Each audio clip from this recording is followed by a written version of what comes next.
大家好，我是魏德胜。我们常常会觉得说，跟大家一样才能竞争，但是我自己觉得说，跟大家不一样，竞争才有优势。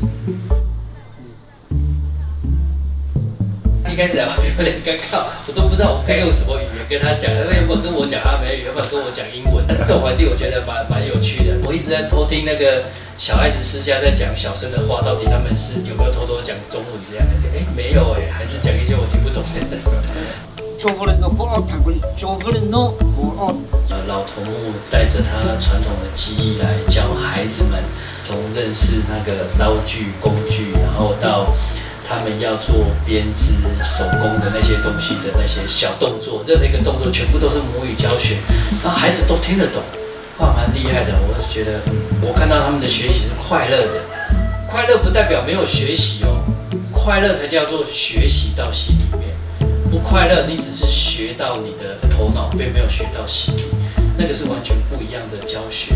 然后不快乐的孩子，将来长大了，还是会培养出另外一群不快乐的孩子。竞争是一种没有自信的一种做法。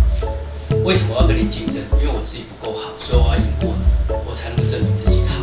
但是一个有自信的文化，一个有自信的学习是包容。我对我自己的语言文化有自信之后，我将来不管进到社会或者是进到体制内的学校，我是可以包容别人。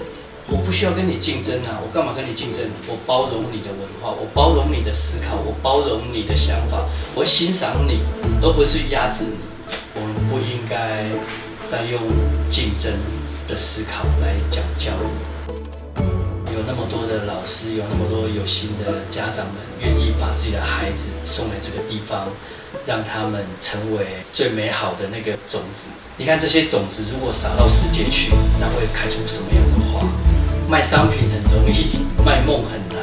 我希望大家给他们一点支持，非常期待你可以赞助这些孩子们，让这个学校可以永续的经营下去，培养出更多有文化思考、有土地思考，并且有独立思考的孩子，让更多的孩子们在这个环境里面得到最好的教育。